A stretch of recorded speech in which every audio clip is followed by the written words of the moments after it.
আসসালামু আলাইকুম রহমতুল্লাহ বারাকাতুহ। আজকে আউটডোর শুটিং, আকাশ মেঘলা। এই পিছনে দেখতে পাচ্ছেন, এটি আমার বাসা। এখানে আমি থাকি গত 22 ইয়ার্স, 22 বছর এখানে থাকি।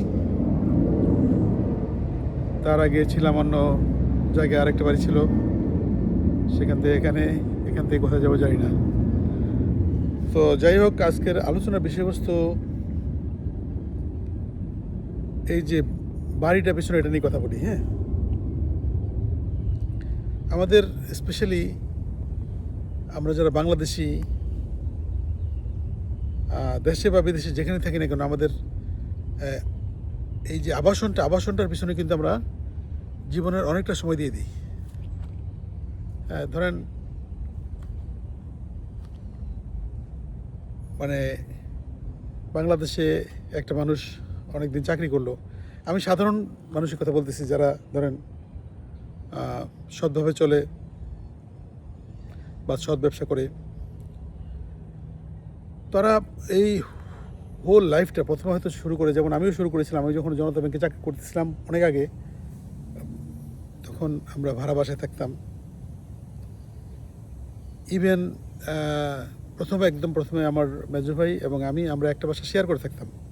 আমাদের 4টা বেডরুম ছিল। 4 বেডরুম বাসায় আমরা 2 ভাই থাকতাম আমাদের মাকে নিয়ে, এবং প্রায়শই আমার ছোটো বোন এসে থাকতো আমাদের সাথে আর কি। হ্যাঁ, কারণ আমরা তো, বড় ভাই থাকতেন কানাডাতে ওই সময়টাতে, পরে আবার আমেরিকাতে উনি সেটেল করেন। তো একটা ভাড়া বাসায় আমরা ভাগ করে থাকতাম। আমাদের প্রত্যেকেরই বেডরুম ছিল, প্রত্যেকের বাথরুম ছিল। বাট মা ছিল, মায়ের সাথে আমরা আরাম করেছিলাম আর কি, কিছুদিন আর কি। তারপরে আস্তে আস্তে মেজো ভাই ট্রান্সফারে চলে গেল। তারপরে আমি রইলাম কিছুদিন, তারপরে আবার আমি চলে আসলাম আমেরিকাতে। তারপরে আবার মা আসলো, ইত্যাদি করে করে এখন আমরা 3 ভাই আমেরিকাতে থাকি। এবং প্রত্যেকেরই, ধরেন আমার বোন থাকে ঢাকাতে, প্রত্যেকেরই অনেক বড় বড় বাড়ি আসছে, আলহামদুলিল্লাহ রাব্বিল আলামিন। বাট ওই যে একসাথে থাকতাম, শেয়ার করতাম, একটা কমন টেবিলে, ডাইনিং টেবিলে বসে খেতাম, ওই দিনগুলি আর বোধহয় ফিরে আসবে না। যাই হোক, যেটা বলতেছিলাম, যে একটা বাড়ির পিছনে আমরা জীবনের অনেক কিছু দিয়ে দিই। দেখা গেল বাংলাদেশে যারা সাধারণত চাকরি করেন, তাদের সারা জীবনের সঞ্চয়টা এই একটা বাড়ির পিছনে ড্রিম।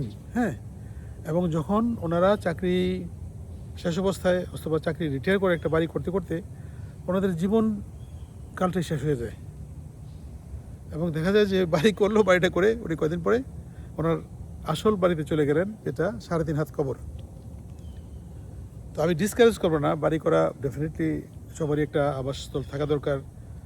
এবং বাংলাদেশে বিজ্ঞাপন দেয় যে আপনার স্থায়ী ঠিকানা বলতে তো কী আছে না আছে, এটা আমরা ভালো জানি। তো দেখেন, আমেরিকাতেও লোকজন বাড়ি করে, কিন্তু আমেরিকাতে ধরেন একটা বাড়ি, আমার মতো একটা বাড়ি বা করলো একজন, বাড়িগুলি সাধারণত ব্যাংকের লোন থাকে। আলহামদুলিল্লাহ আমাদের ব্যাংকের মধ্যে কোনো লোন নাই। তো যাই হোক, এখন ওই দেখা যায় যে একটা ফ্যামিলি, হ্যাঁ, একটা বাচ্চা কাচ্চা আছে বা কিছু একটা, তাদের এই স্কুল বন্ধ হলো, যখন স্কুল বন্ধ হবে, সামার ভ্যাকেশন হবে, 2 মাস 10 দিনের বন্ধ হবে, অনেকে ভ্যাকেশনে যাবেন। মানে মোস্ট অফ দ্য পিপল, এটা rich or poor doesn't matter, তারা ভ্যাকেশন করবে, বাচ্চাদের নিয়ে পার্কে যাবে, থিম পার্কে যাবে, ডিজনিল্যান্ড যাবে, ম্যাজিক মাউন্টেন যাবে, অনেক জায়গায় যাবে। তো অনেক ক্ষেত্রে দেখা যায় যে অনেক প্যারেন্টসরা তাদের এই যে বাড়িতে আবার রিফাইন্যান্স করে বা মর্টগেজ দেয়, আবার সেখান থেকে লোন তুলে তারা ভ্যাকেশনে যায়। অনেকে দেখা যায় তাদের বাড়িটা বিক্রি করে দেয়, যে আমাদের এবার ভ্যাকেশন করতে হবে, আমরা বাড়িটা পরে আবার কিনবো। সো তারা বাড়িটা বিক্রি করে দেয় এই ভ্যাকেশনের জন্য। মানে খেয়াল করেন জিনিসটা, যে একটা বাড়ি, আমরা তো একটা বাড়িকে সিরিয়াস, একটা বিরাট সিরিয়াস ইস্যু আমাদের লাইফের মধ্যে। হ্যাঁ, আমি কখনো যদি বলি এই বাড়িটা ছেড়ে দেবো বা বিক্রি করে দেবো, আমরা থাকার দরকার নাই, আমার ওয়াইফ সাথে সাথে দেখা যায় অসুস্থ হয়ে যায়, বলে না কি বলো না বলো, এই না সেই না। তো আবার কিন্তু কিনতে আগ্রহী, ঢাকায় গিয়া ফ্ল্যাট আছে, আরেকটা ফ্ল্যাট কিনি, এই না সেই না, বা ধানমন্ডিতে কিনি, গুলশানে কিনি, মানে ওরকম কেনার ইচ্ছা আছে, কিন্তু যদি বলি বিক্রি করে দেবো, তাইলে একদম মানে বিছনা নিয়ে ফেলায়।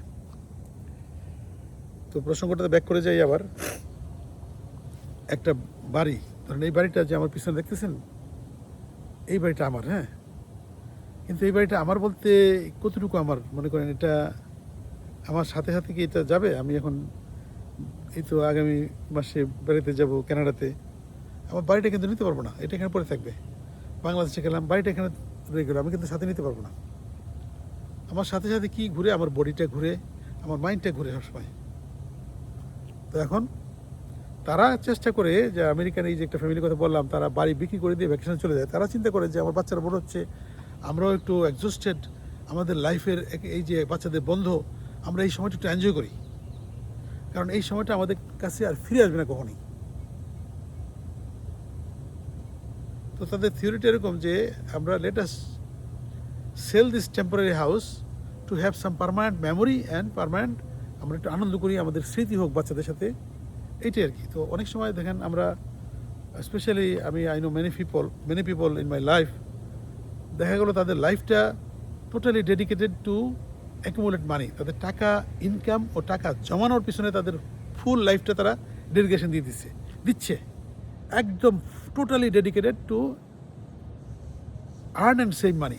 এবং তারা পুরাটা জীবনই একদম মানে শুধুমাত্র টাকা টাকা টাকা এর পিছনে চলে গেল তাদের জীবনটা। তো এখন মানে হয়তো চিন্তা করতেছেন যে আমি কাকে কি খোঁচামারি কথা বলবো কিনা। না, কাউকে খোঁচা মারা কিছু না, আমি প্রথম খোঁচাটা আমাকেই মারতেছি।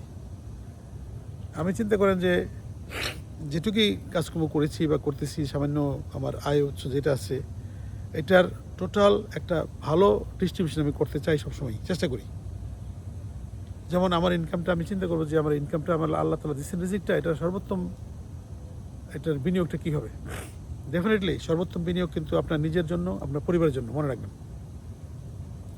তারপরে কি আপনার নিকটাত্মীয় যারা আছে তাদের আপনার উপর হক আছে কিন্তু, হ্যাঁ, এটা রিয়েলাইজ করতে হবে আপনার। আপনি রিয়েলাইজ না করলে কিন্তু ভুল করতেছেন। তাদের হ্যাপিনেসের জন্য ছোটোখাটো কাজ করুন, তাদেরকে আপনার দরকার নেই, আপনি বাড়ি বিক্রি করে তাদেরকে ভ্যাকেশনে নেওয়ার প্রয়োজন নেই।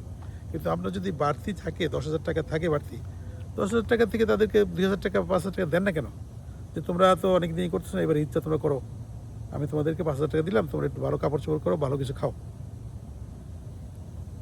অথবা আরও যদি কম করতে চান, তাদেরকে নিয়ে একবেলা বৈশাখ কোথাও চা নাস্তা খান ভালো মতো, একটু সময়টা মেমোরি হোক, 2টা ফটো তুললেন, আমিও তুলি, এই জিনিসটা স্থায়ী, তাদের মুখে একটু হাসি দেখলেন, হ্যাঁ। তো এই জিনিসগুলি আমরা অনেককে হয়তো জীবনে করার সুযোগ পান না, যখন করতে চান তখন আর সময় থাকে না। আমার অনেক প্রিয় আত্মীয় স্বজন পৃথিবী থেকে চলে গেছেন, কিন্তু হ্যাঁ, তাদের জন্য কোনো কিছু করার সুযোগ আমার আর নাই আর। কিন্তু আমি যদি করতে পারতাম, আমার এখন ভালো লাগতো যে না, আমি আমার ফুফুর জন্য এটা করলাম, আমার চাচার জন্য এটা করতে পেরেছি। তো আমার তো ধরেন ওইগুলি আফসোস আছে। এখন এরা আফসোস করে করে দৌড়াইলে হবে?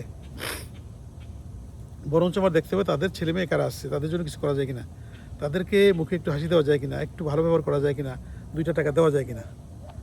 তো আমার আজকের ভিডিওটা এটা মূল উদ্দেশ্য হলো এটা যে আমরা আমাদের জীবনের লক্ষ্যটা যাতে সঠিক হয়, একটা ভুল লক্ষ্যের মধ্যে দৌড়া যে আমি শুধুমাত্র আমার লাইফটা শুধুমাত্র একটা বাড়ি করার জন্য, অথবা টাকা জমানোর জন্য, অথবা আমার আরও সম্পত্তি করার জন্য আমি ব্যয় করবো কেন?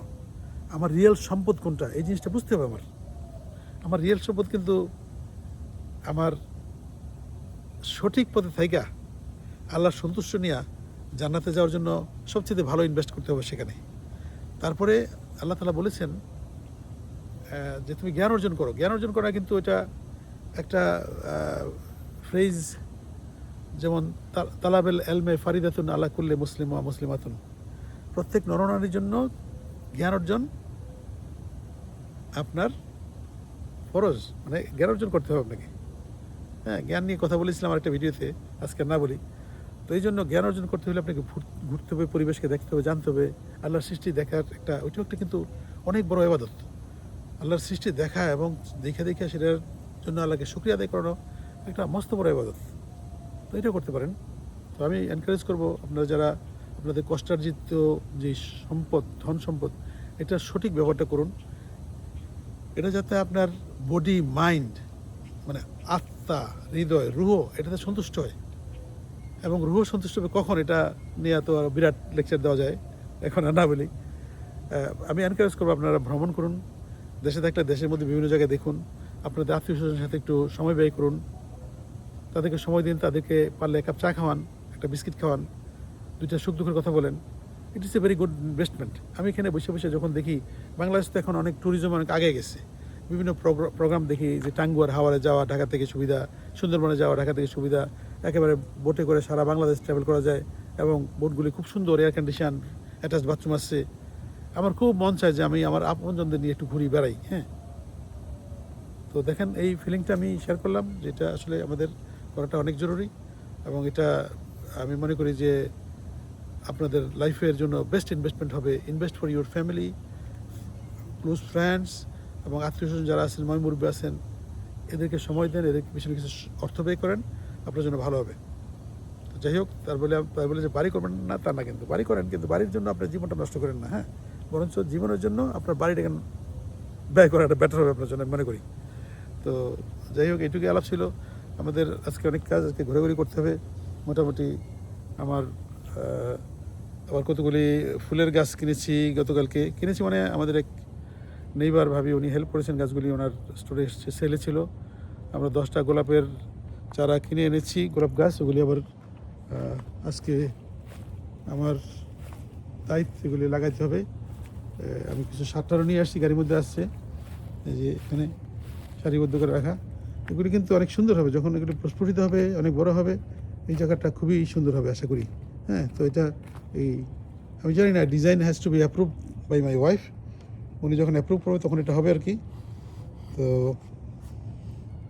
একটা গোলাপের কলি দিয়েই শেষ করি নাকি?